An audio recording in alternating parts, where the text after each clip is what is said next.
자, 오늘 우리 같이 은혜 나눌 말씀 이미 다 읽으셨고 또 묵상하셨을 거예요. 이사야서 63장 그리고 64장, 빌립보서 2장 19절로 30절 말씀입니다.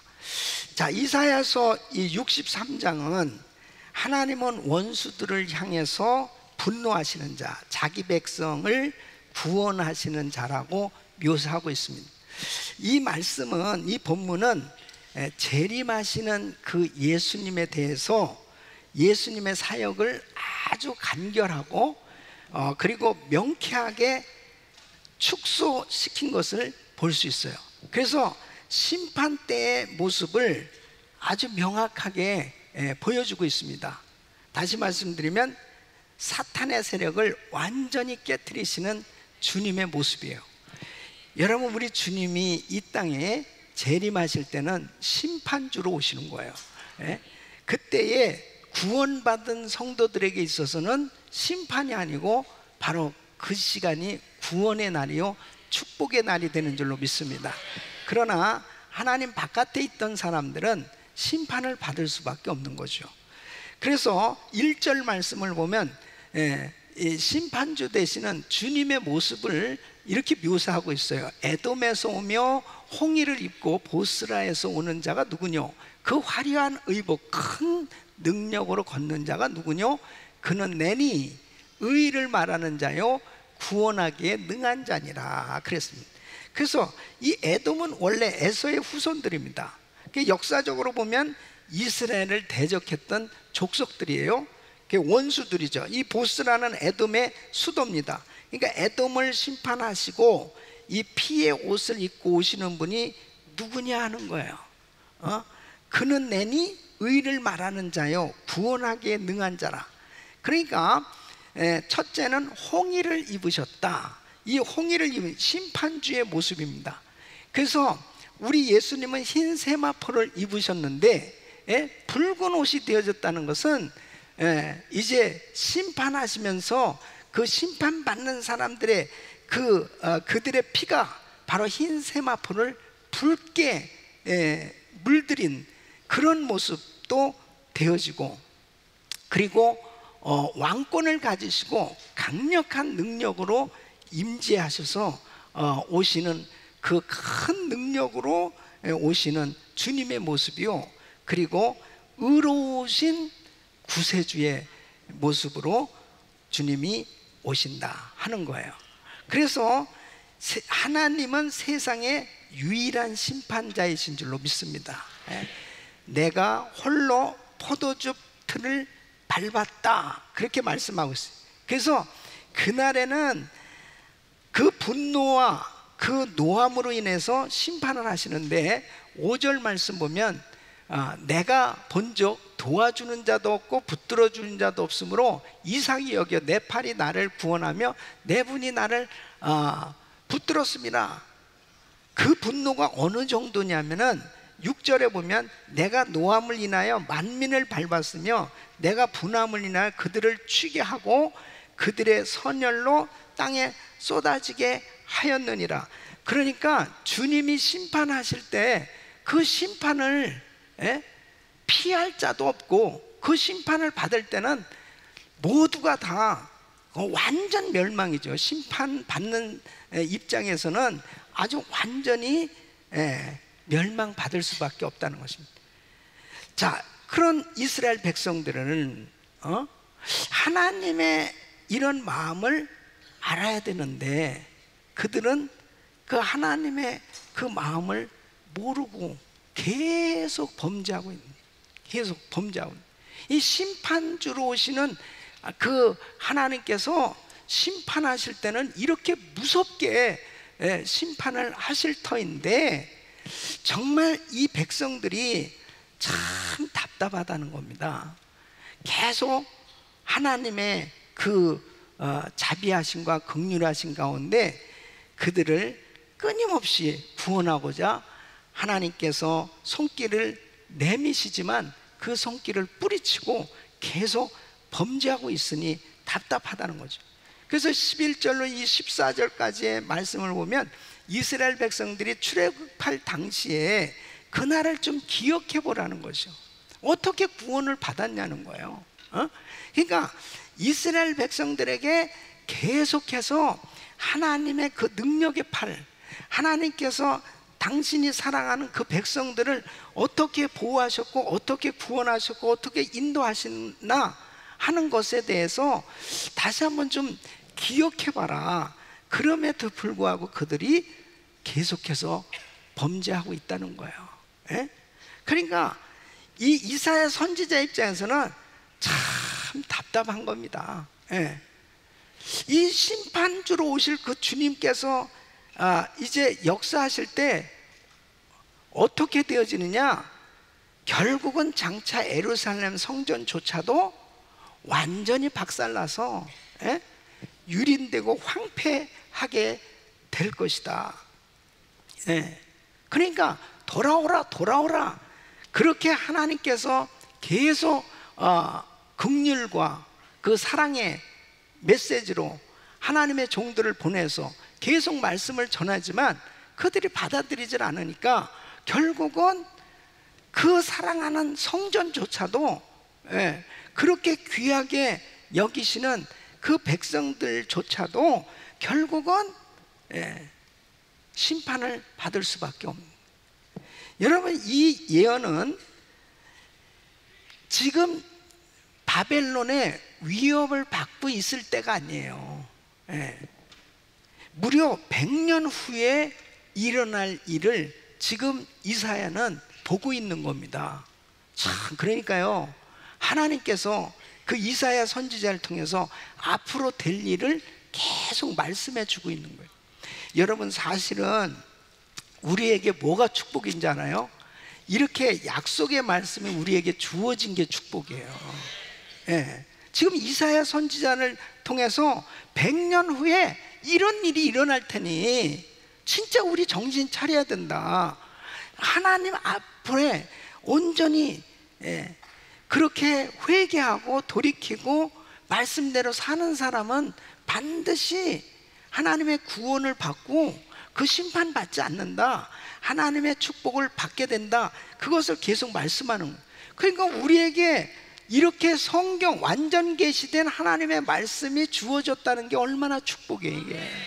그러니까 오늘날도 똑같습니다. 오늘날도 그렇게 말씀을 전하고 있지만은, 이렇게 우리에게 말씀이 주어졌지만 아랑곳하지 않고 계속 죄 짓는 사람들이 있어요. 아랑곳하지 않고 죄를 짓고 있다니까요. 아무리 말을 해도 안 들어요. 그러니까 지금 이 이스라엘 백성들이 앞으로 어떻게 심판을 받게 될 것인가에 대해서 그 무시무시한, 얼마나 무서운 날이 되는지 이 이사야는 깨달았기 때문에 저절로 그 입에서 나의 아버지요 하면서 지금 중보기도가 시작되는 거예요. 그래서 이사야서 63장 15절부터 이제 64장까지는 이사야가 하나님 앞에 간절히 기도하는 내용입니다. 그러니까 여러분, 하나님의 심정과 하나님의 뜻을 알게 되면 기도하지 않을 수 없어요. 더군다나 지금 앞으로 100년 후에 막 이런 일이 일어날 것에 대해서 이사야 선지자에게 다 보여주고 계신 거예요. 그러니까 이 사실을 깨달은 이사야 선지자 입장에서는 와, 이 마음이 얼마나 타겠습니까? 근데 현실을 보면 이 백성들이 너무 강박한 거야. 너무 완악한 거예요. 전혀 돌이킬 생각을 안 하는 거예요. 그러니까 그 앞에, 하나님 앞에 저절로 기도를 하기 시작합니다. 이사야 선지자는 이 백성들의 죄가 곧 나의 죄라고 생각하고 이 백성들의 죄를 놓고 간절히 지금 회개하면서 기도하는 그 내용이 안타까운 마음으로 살려달라고 기도하고 있어요. 여러분, 우리도 정말 이 민족의 죄, 내 가정의 죄, 우리 자녀들의 죄, 우리들의 이 가지고 있는 공동체의 잘못을 나의 죄처럼, 내가 죄인인 것처럼 회개해야 될 줄로 믿습니다. 이게 중보기도예요. 그러니까 하나님의 심정을 알면은 중보기도 안 할 수가 없습니다. 자, 64장에서 계속 이제 이사야는 기도하고 있는데, 자, 1절 말씀 보면 그렇습니다. 1절 말씀 우리 한번 같이 시작. 원컨대 주는 하늘을 가르고 강림하시고 주의 앞에서 산들로 진동하니. 자, 이제 하늘을 가르고 강림하시기를 지금 기도하고 있는데, 하나님이 하늘을 가르신다는 것은 하늘의 절대적인 주권자가 누구냐? 하나님이시라는 거예요. 그 절대적인 주권자는 세계의 주인이시다. 그래서 하나님 앞에 온 열방, 온 자연, 온 세계가 다 떨게 된다는 거죠. 믿습니까? 그러니까 하나님 앞에 지금 우리의 하나님이 어떠신 분이냐? 이러한 강력한 능력으로 절대적인 주권을 가지고 다스리시고 역사하시는 주님이신데, 이 이스라엘 백성들은 그 하나님을 믿는다고 하면서도 계속 우상을 섬기고 끊임없이 타락하고 부패하고 잘못되게 하고 있는. 그러니까 이 이사야 선지자 입장에서는 너무나 안타까운 가운데, 앞으로 이제 이 나라가 다 망하고 포로로 잡혀가는 그런 절망적인 상황이 놓일 텐데 막 이것을 보면서 안타까운 거예요. 그래서 5절에 보면은 그랬어요. 우리가 범죄함으로 주께서 진노하셨사오며 이 현상이 이미 오래되었사오니 우리가 어찌 구원을 얻을 수 있으리까? 그래서 이 이사야는 그 시대를 6절에 이렇게 말씀하요. 6절 말씀 보면은, 대저 우리는 다 부정한 자 같아서 우리의 의는 다 더러운 옷 같으며 우리는 다 쇠폐함이 잎사귀 같았으므로 우리의 죄악이 바람같이 우리를 몰아가나이다. 그래서 그 시대가 정말 총체적으로 부패하고 있음을 지금 그의 기도 가운데 말하고 있는, 이렇게 타락했습니다. 이렇게 부패했습니다. 그뿐만 아니라 이스라엘은 하나님에 대해서 무관심한 거예요. 여러분, 하나님의 자녀들이 하나님에 대해서 무관심한 게 얼마나 큰 죄인지 압니까? 정말 하나님을 사랑한다면 우리의 관심은 하나님께 있어야 돼요. 하나님의 말씀에 있어야 되는 거죠. 정말 그분을 사랑한다면. 그러니까 그분과의 관계 가운데 항상 내 생각이 어디에 가 있느냐 굉장히 중요하잖아요. 근데 이스라엘은 하나님에 대해서 무관심했다는 거예요. 그래서 7절에 보면은 주의 이름을 부르는 자가 없으며 스스로 분발하여 주를 잡는 자가 없사오니 그랬습니다. 이는 주께서 우리에게 얼굴을 숨기시며 우리의 죄악을 인하여 우리로 소멸되게 하셨습니다. 그러니까 그들이 하나님을 찾지 않는데 뭐 하나님께서 어떻게 하시겠어요? 나를 간절히 찾는 자가 나를 만날 것이다. 나를 사랑한 자가 나의 사랑을 입으며, 그런 말씀입니다. 근데 하나님에 대해서 무관심한데 하나님께서 어떻게 역사하시겠냐는 거예요. 여러분, 우리가 이렇게 하나님 앞에 관심을 갖고 그 주님의 얼굴을 구할 수 있다는 건 축복입니다. 아무리 힘들고 어려운 일이 있어도요, 다 기도하는 게 아니에요. 당연히 기도를 해야 되는데도 주님을 안 붙잡는다니까. 그게 참 안타까운 거지. 그러니까 하나님을 붙잡을 수 있다는 건 축복이라니까요. 그래서 7절 말씀 보면 그렇습니다. 주의 이름을 부르는 자가 없으며 스스로 분발하여 주를 붙잡는 자가 없사오니. 참 이스라엘이 처한 상황이 기가 막힌 거예요. 그래서 결국 그들은 어떻게 됐냐? 기도를 해도 하나님이 그들을 향해서 숨으셨다, 이렇게 묘사를 하고 있는 거예요. 12절 말씀 보면은 여호와여, 일이 이러하거늘 주께서 오히려 스스로 억제하시리까? 주께서 오히려 잠잠하시고 우리로 심한 괴로움을 받게 하시리까? 예? 주님이 침묵하시는 거예요. 예. 그러니까 여러분, 우리가 주님으로 일하시고 주님이 막 기뻐하셔서 주님께서 우리를 통해서 역사하실 수 있는 그런 환경을 만들어야 되는 거예요. 왜? 주님은 인격을 가지신 분입니다. 내가 그분을 가까이 하고 그분을 사랑하잖아요. 그러면 주님도 나를 그렇게 사랑하시고, 예? 다 주님께서 사랑하시지만 관계예요. 인격을 가지신 주님이기 때문에 내가 그 주님 앞에 가까이 하고 그 주님을 사랑할 때 주님도 나를 가까이 해주시겠다고 말씀하셨어요. 주님을 자꾸 멀리하고 있는데 어떻게 주님의 사랑을 받겠어요? 주님을 자꾸 외면하고 있는데 어떻게 주님의 역사를 기대할 수 있겠냐고요. 예. 그래서 어떤 때는 우리 헌금 기도하시는 분들 가운데, 봉헌 기도하시는 분 가운데 미처 준비하지 못하고 드리지 아니한 분들도 동일한 복을 받게 하여 주시옵소서. 다 아부성 기도입니다. 그냥 다 이렇게 편안하게 잘 좀 그렇게 됐으면 좋겠다. 저도 똑같은 마음을 가져요. 그 집사님의 기도하고 저도 똑같아요. 그런데 하나님은 드린 것만 받으세요. 드린 것만 받으신다니까. 내가 아무리 우리 집에 100만 불, 1000만 불 세이빙 어카운트에 돈이 있어도 하나님 앞에 내가 얼마 드린 거 그것만 주님 받으신다니까. 내가 가지고 있는 거 그거하고 하나님하고 아무 상관없어요. 하나님 앞에 드려진 것만 주님 받으시는 거예요. 내가 24시간 이렇게 시간이 하나님 앞에 다 받았죠, 우리. 그러나 이렇게 하나님 앞에 드린 시간만 주님이 받으시는 거예요. 예?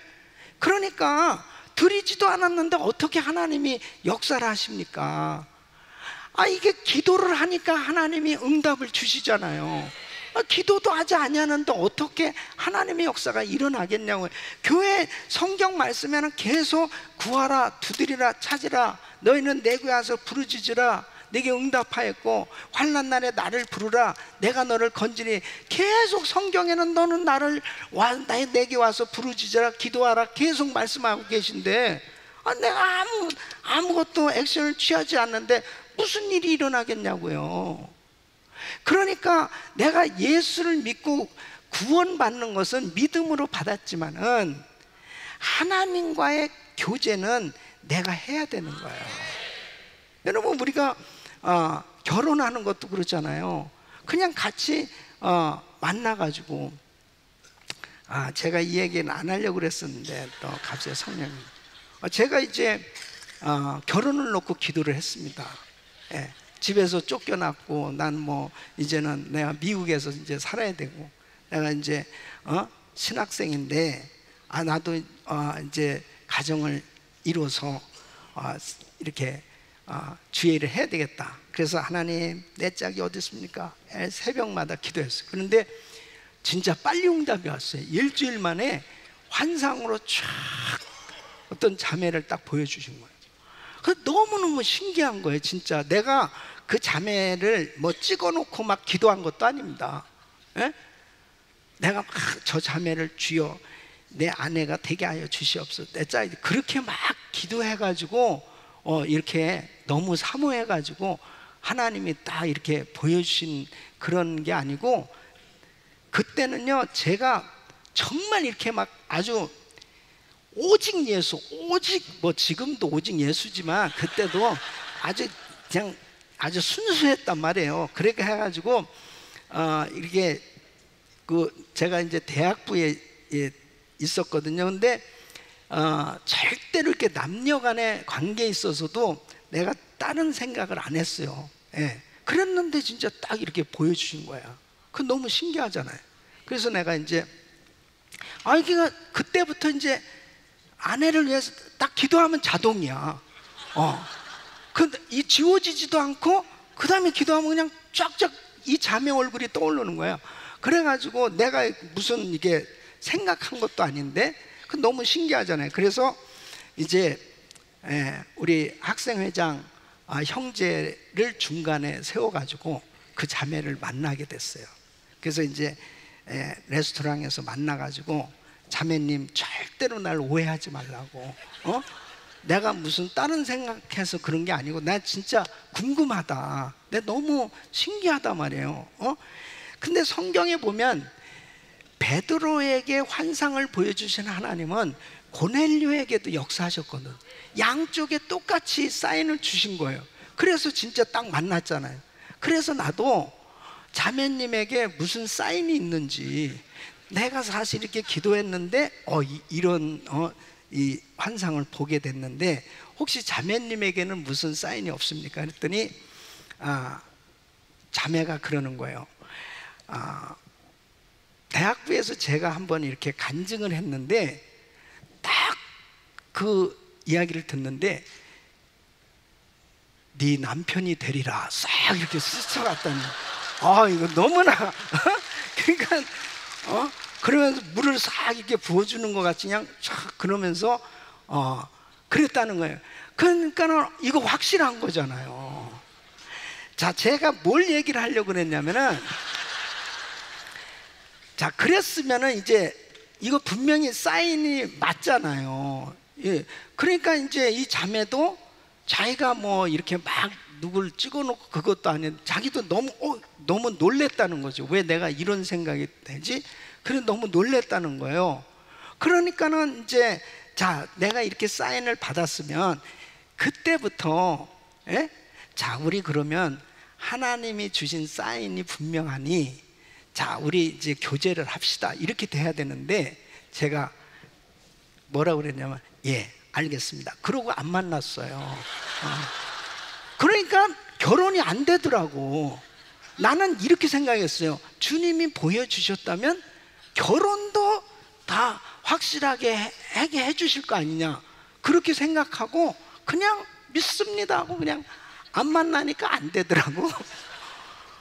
내가 뭘 깨달았냐면은 인간이 할 일은 자기들이 해야 되는 거예요. 그냥 기도만 하고 계속 앉아있다고 그래가지고 되는 게 아니에요. 만나야지 되지. 만나지도 않는데 어떻게 일이 되겠냐고. 그래서 참 이제 제가 또 그때 40일 금식 기도를 결혼 전에 했거든요. 그때도 제가 이랬어요. 마지막으로 내가 한번 기도해 보겠습니다. 진짜 내 짝입니까? 그리고 기도했는데 확실하게 사인을 주시더라고요. 그리고 결국 이렇게 환상의 여인과 결혼을 하게 됐어요. 그리고 지금까지 잘 살고 있잖아요. 할렐루야. 난 너무 감사해요. 그래서 가끔 제 아내가 잘못하면은 제가 하나님 앞에 그러죠. 주님이 주셨잖아요. 그러니까 하나님이 주신 사람은 확실히 자기한테 꼭 필요한 사람을 주시는 거예요. 꼭 필요한 사람 주시는 거예요. 난 지금까지도 너무너무 감사하죠. 그러니까 무슨 말씀이냐, 이렇게 이스라엘 백성들에게 하나님께서 숱하게 이야기를 주시고 숱하게 보여주시고 숱하게 정말 말씀을 하시는데도 불구하고 참 이 백성들이 너무 강팍한 거예요. 하나님 앞에 안 나와요. 하나님 뜻대로 안 살아요. 그러니까 이제 무서운 심판이 임할 것이라는 거예요. 이사야는 하나님 앞에 저절로 두 손을 들고 울면서 기도를 하는 겁니다. 하나님 앞에 호소를 하는데 진노를 거두시고 하나님 백성이잖아요. 돌아봐 주세요. 그러면서 기도하는 겁니다. 9절 말씀을 보면은 여호와여 과히 분노하지 마옵시며 죄악을 영영히 기억하지 마옵시며 구하오니 보시옵소서 보시옵소서 우리는 다 주의 백성입니다. 저도 어떤 때는 우리 성도들 가운데 지독히 말 안 들은 사람들 있어요. 진짜 지독해요. 너무너무 안타까워요. 예? 말 안 들어요. 하나님 앞에 주님, 예? 불보듯 뻔한데 앞이 보이는 게, 예? 얼마 안 있으면 틀림없이 하나님 앞에 후회할 그런 일들이 생길 텐데 막 안타깝게 기도하죠. 안타깝게 기도하죠. 제가 목회하면서요, 뭐 잘하는 성도들은 괜찮아요. 그런데 이렇게 뭔가 이게 물론 마귀의 시험이죠. 뭐 열심히 하고 뭔가 잘하려고 하다가 이 시험이 올 때가 있다고요. 근데 그때 반드시 하나님의 말씀을 붙들어야 되는데 세상 환경을 붙들으면 영락없이 넘어지는 거예요. 그럴 때 이게 중요합니다, 여러분. 어떤 사람이든지 어려움은 다 있고 시험이 올 때 있어요. 그때마다 적어도 주의 종의 말에 그 순종이 되어질 수 있으면 축복입니다. 일어날 수 있어요. 언제든지 일어납니다. 그런데 마음이 강팍해져서 자기 멋대로 행동해버리고 불순종하면 어떻게 할 수가 없는 거예요. 아무리 얘기해도 안 되니까 어떻게 할 수가 없는 거예요. 예? 교회를 떠난다고 되겠어요? 예? 본인이 하나님 앞에 바르게 세워지는 게 중요한 거지. 무슨 어떤 교회를 무슨 환경을 떠난다고 되는 게 아니라 죄악을 품고 돌아다니고 있는데 자기가 지금 죄를 품고 돌아다니는데 어떻게 해결이 되겠어요? 하나님 앞에 그 자리에서 자기가 자복하고 회개할 수 있어야 역사가 일어나는 거예요. 여러분 꼭 기억하세요. 정말 언제든지 멘토링을 받을 수 있고 언제든지 말씀을 받을 수 있는 그때 그런 그 심령을 준비하는 게 축복이에요. 이게 안 되면, 이게 강팍하게 되면, 길가와 같은 밭이 되면 안 돼요. 너무너무 힘든 거예요. 그 단계에 되면은 주여 주여 소리가 저절로 나. 그러니까 여기서도 지금 이사야 선지자가 그냥 보시옵소서 보시옵소서, 이거 하나님의 백성들 아닙니까? 이렇게 속썩이고 죄짓고 말 안 듣고 타락한 이 백성들도 그래도 하나님 자식 아닙니까? 보시옵소서 보시옵소서. 막 이사야 선지자 막 안타까워하는 이 모습을 볼 수 있습니다. 여러분, 적어도 자기의 신앙은 하나님의 말씀을 들을 수 있어야 돼요. 그 심령을 갖춰놔야 돼요. 언제든지 무슨 말씀을 들어도 내가 그 말씀에 순종이 되어질 수 있어야 된다는 거예요. 자, 빌립보서 2장 19절로 30절 말씀은 바울이 이제 자신이 이 빌립보 교회에 갈 수가 없어요. 가고 싶은데 사실 지금 로마 감옥에 갇혀서 재판을 기다리고 있잖아요. 그러니까 이제 자기를 대신해서 디모데를 보내겠다는 거죠. 그러면서 이 디모데가 어떤 사람이냐, 디모데를 정말 칭찬하면서 추천하는 그 내용이에요. 그래서 이 디모데는 바울의 사랑하는 아들이다. 자기 아들같이 그렇게 생각을 했습니다. 영적인 아들이요, 그리고 제자요, 동역자요. 그래서 2절 말씀 보면 디모데후서 1장 2절을 보면 사랑하는 아들 디모데에게 편지하노니 그랬습니다. 이 디모데는 바울과 뜻을 같이 하는 아주 귀한 동역을 하는 사람이었습니다. 그래서 빌립보서 2장 20절을 보면 이는 뜻을 같이 하여 그랬습니다. 그래서 디모데는 바울처럼 교회를 진실되게 생각하는 사람이었습니다. 뜻을 같이 하여 너희 사정을 진실히 생각할 자가 이밖에 내게 없음이라.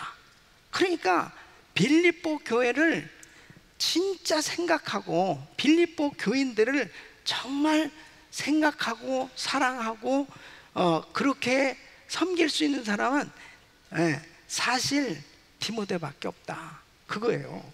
그러면서 디모데는 어떤 사람이었냐? 21절 말씀 보면은 그렇습니다. 저희가 다 자기의 일을 구하고 예수의 일을 구하지 아니하되. 그러니까 디모데는 예수님의 일을 먼저 구하는 사람이었다. 사람들이 다 자기 일로 분주한데 대부분 다 자기 일이 먼저인데, 그래도 이 디모데는 자기 일보다는 먼저 예수 그리스도의 일, 하나님의 일을 먼저 우선적으로 하는 그런 사람이라는 거예요. 여러분, 우리가 교회에서 어떤 일을 시킬 때 참 이런 디모데 같은 사람이 있어야 되는 거예요. 디모데. 어떤 일을 시키는데 저는 제가 할 수 없는데요, 제 사정이 있는데요, 제가 이렇게 해서 못하는데요, 그거는 제가 할 수 없습니다, 이러면은 무슨 일이 되겠어요?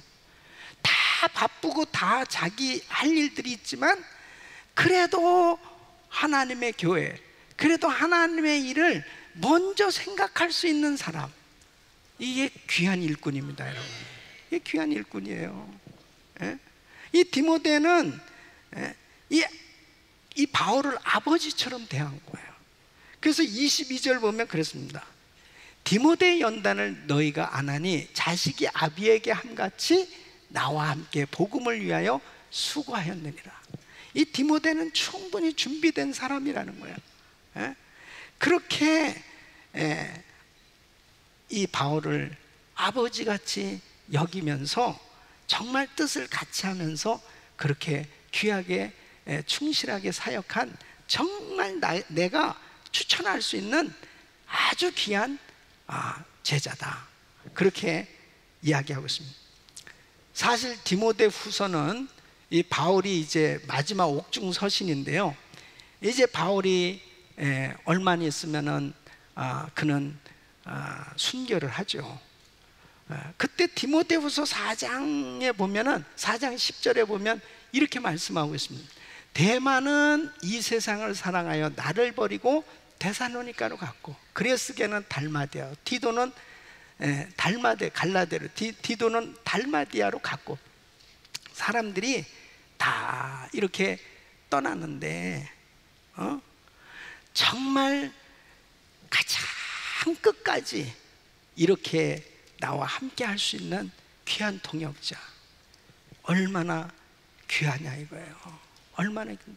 여러분, 사도 바울이 이렇게 귀한 선교 사역을 할 수 있었던 데는 정말 디모데 같은 이런 아주 귀한 그 영적 아들과 같은 동역자가 있었기 때문에 그렇게 아름다운 사역이 이루어질 수 있었던 거예요. 뿐만 아니라 에바브로디도에 대해서 이야기를 하는 거예요. 이 에바브로디도는 빌립보 교회를 대표해서 이제 옥바라지를 하기 위해서 로마까지 온 겁니다. 그래서 거기에 와서 성도들이 모아준 그 헌금을 가지고 와서 정말 그 옥에 갇혀 있는 이 노종을 보살펴주고 그러러 왔는데, 이 에바브로디도가 병에 걸린 거예요. 그것도 아주 그냥 죽을 병에 걸렸다고 그랬습니다. 중병에 걸린. 그러니까 이거 얼마나 걱정이에요. 빌립보 교인들이 이 사실을 알게 된 거예요. 이게 도와주러 갔다가 에바브로디도가 병에 걸렸으니 이게 얼마나 난처한 일이 생겼고, 또 바울 입장도 너무 미안한 거예요. 근데 이 에바브로디도는 그렇게 어려운 가운데서도, 병에 걸린 그런 상황 가운데서도 정말 이렇게 섬겨보려고 애를 썼다는 거예요. 그걸 30절에 이렇게 말씀하고 있습니다. 30절에 보면은 저가 그리스도의 일을 위하여 죽기에 이르러도 자기 목숨을 돌아보지 아니한 것은 나를 섬기는 너희의 일에 부족함을 채우려 하면. 참 이런 귀한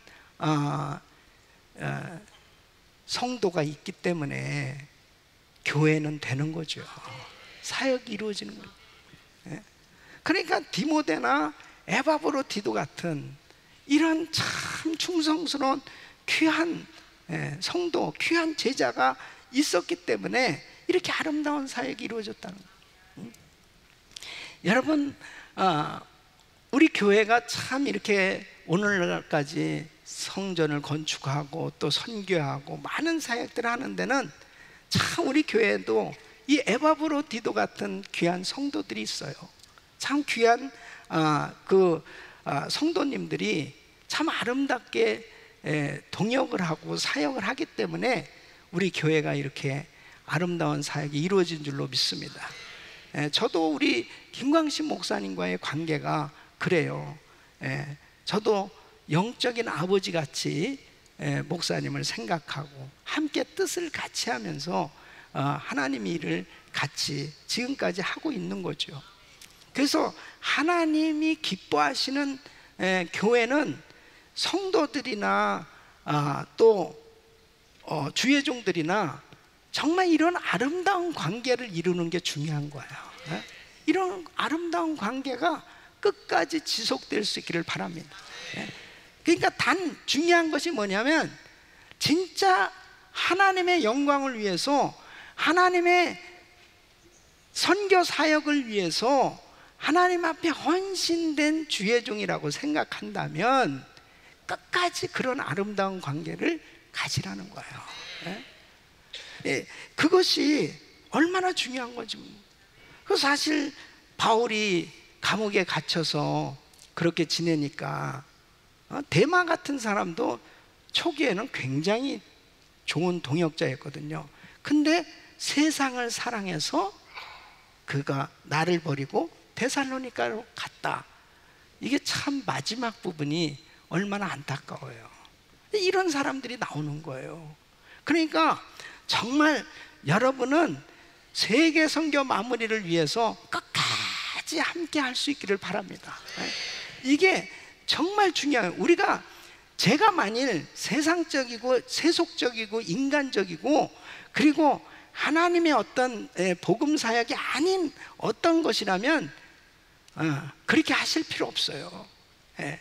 그렇게 괜히 인간적인 그런 일에 여러분들이 그렇게 헌신하실 필요 없어요. 그러나 정말 바울처럼 복음 전하는 일, 선교하는 그 일 때문에 교회에서 선교에 최선을 다해서 생명 걸고 주의 일을 하고 있다라고 하면 여러분은 에바브로디도처럼 디모데처럼 끝까지 함께 해야 돼요.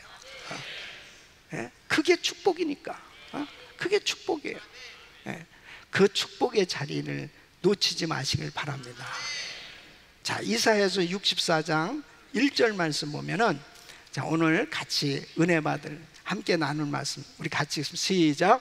원컨대 주는 하늘을 가르고 강림하시고 주의 앞에서 산들로 진동하기를. 아멘. 자, 이 말씀은 이제 죄의 심판으로 인해서 흩어지고 묶이고 좌절에 빠진 하나님의 백성들을 주께서 주님의 이름을 위해서 저들이 하나님의 백성이기 때문에 돌이켜 분노를 그치시고 회복시켜 주시옵소서 하고 이제 기도하는 내용입니다. 근데 여기에서 자, 주는 하늘을 가르고 강림하신다. 이 강림하신다, 이것은 주여 부흥을 주시옵소서. 주님이 임재하셔야 부흥이 오는 겁니다. 그러니까 부흥이 와야 진정한 회복이 이루어집니다. 그러니까 이 이스라엘 백성들이 지금 하나님의 분노가 가득 차셔서 심판하시지 않으면 안 되는 이런 상황 가운데 있다는 것을 이사야가 아는 거죠.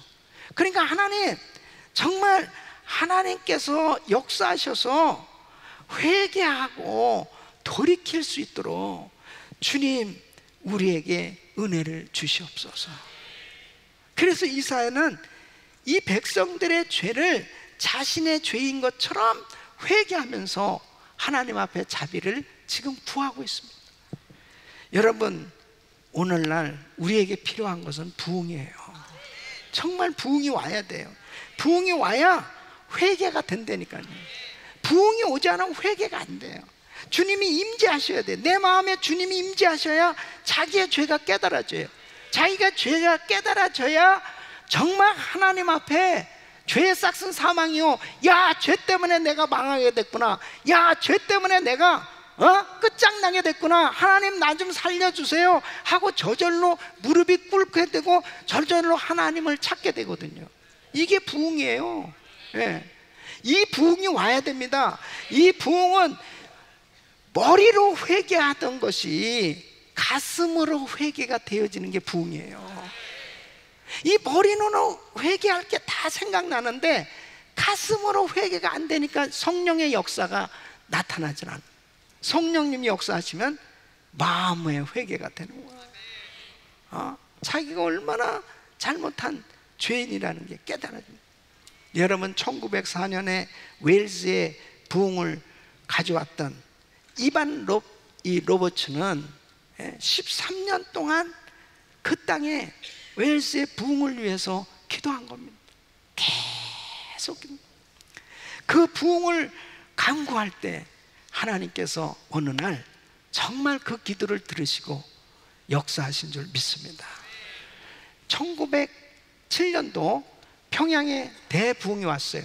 그 평양에 대부흥이 오기 전에 선교사들의 모임이 있었습니다.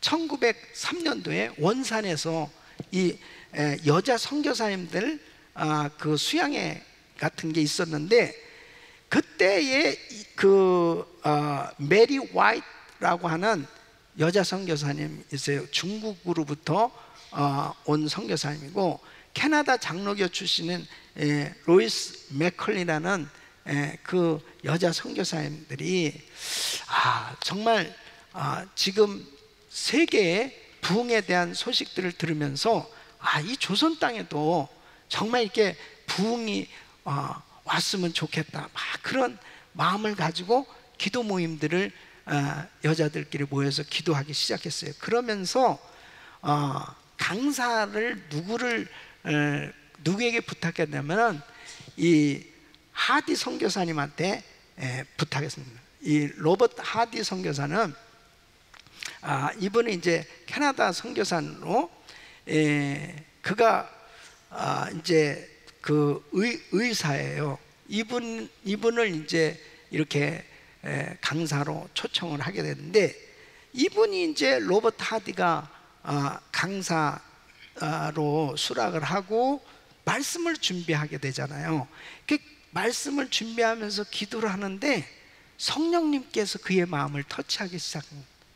그러면서 자기가 회개하기 시작하는데, 자기가 너무 교만했다는, 학력에 대한 교만, 자기가 이 토론토 의과대학을 졸업했고, 또 직업에 대한 교만, 자기는 의사고 또 자기는 백인이고 인종에 대한 우월감, 그리고 이 조선 사람들에 대한 편견, 이 사람들을 무시하는 그런 마음이 자기 마음에 있던 것을 이렇게 하나님이 다 보여주시기 시작한 거예요. 그러면서 선교사님들 앞에서 자기의 죄를 솔직히 고백하게 됩니다. 내가 사실 13년 동안 이 조선 땅에 와서 선교했지만은 내 사역에 이렇게 열매가 없는 건 이런 죄를 짓고 있었다고, 내가 너무 교만했다고, 내가 너무 사람들을 무시했다고. 그러면서 그가 회개하기 시작했을 때 이 선교사님들이 다 회개하기 시작합니다. 그래서 이 자백하면 그 죄를 공개적으로 드러내는 이러한 이 회개 역사가 일어나기 시작합니다. 그러면서요, 이분이 이제 다니면서 집회만 하면 다 그런 역사들이 막 일어나는 거예요. 나 공개적으로 막 나는 이런 죄를 졌습니다, 나는 이런. 그러면서 이게 1906년까지 계속해서 전국에 이런 회개 운동이 일어나기 시작하면서 1907년 1월 장대인 교회에서 길선주 장로님이 똑같이 일어나서 이렇게 많은 교인들 앞에, 이분은 존경받는 장로님, 제가 이런 죄를 졌습니다. 내 친구가 세상 떠나며 정말 내가 나한테 맡겨진 그 돈 일부를 내가 훔쳤다고. 내가 이것을 다 미망인한테 다 드리겠다고. 내 이런 죄인이라고.